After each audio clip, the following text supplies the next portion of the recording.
Hi, today we're going to spend some time talking about vectors.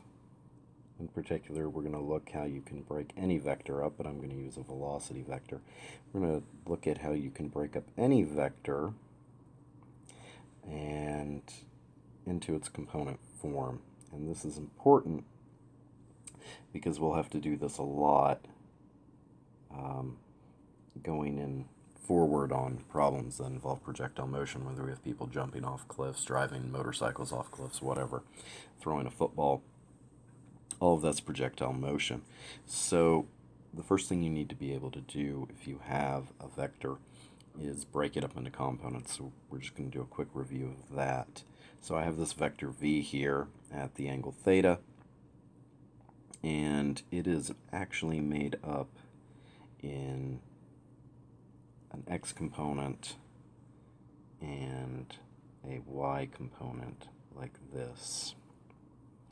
And being able to determine what those are is really important. So you see this forms a right triangle, and then we can use our trig relationships to figure some of this out. For example, we know that sine of that angle theta is going to be equal to our opposite over our hypotenuse. So that's going to be Vy over the magnitude of V. And then cosine of that same angle is equal to our adjacent, which is Vx, over the magnitude, again, V. So those two quick relationships right there are enough for us to determine what the components of a vector are. So let me change the size on this a little bit, and we'll move forward.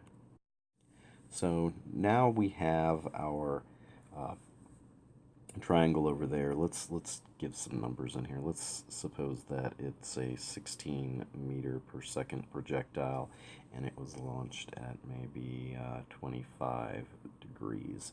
And so that would be our vector quantity because we have a magnitude and we have direction. So if we were going to find the component pieces, for example, in the y direction, we would use our sine relationship here because it's opposite over adjacent, and you can see it's v times sine of theta, which would just be 16 sine of 25, which is equal to, that's equal to approximately 6.76, and again this would be meters per second, and that is strictly in the y direction. One thing to note, you're most likely calculating this on a calculator because you probably don't have sine or cosine tables in front of you. That being said, make sure you are in degree mode for sine of 25 degrees, otherwise you'll get a very different answer.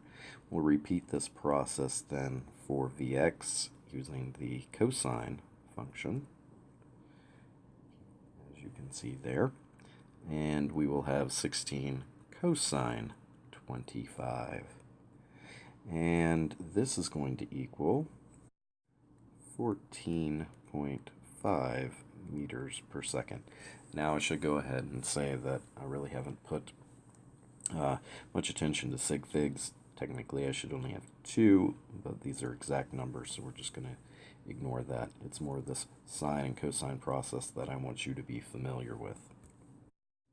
So continuing, we can actually check this pretty easily using Pythagorean theorem, because the magnitude of v should be equal to vx squared plus vy squared square root. So all we need to do here is take vx, 14.5 squared, plus vy, 6.76 squared.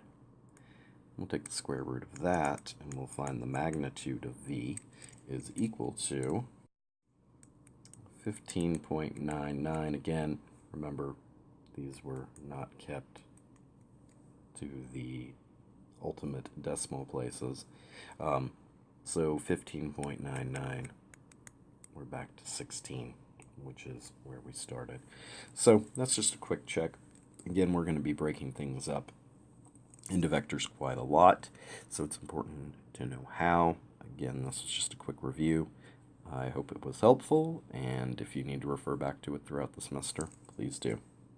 Until then, I'll see you in class.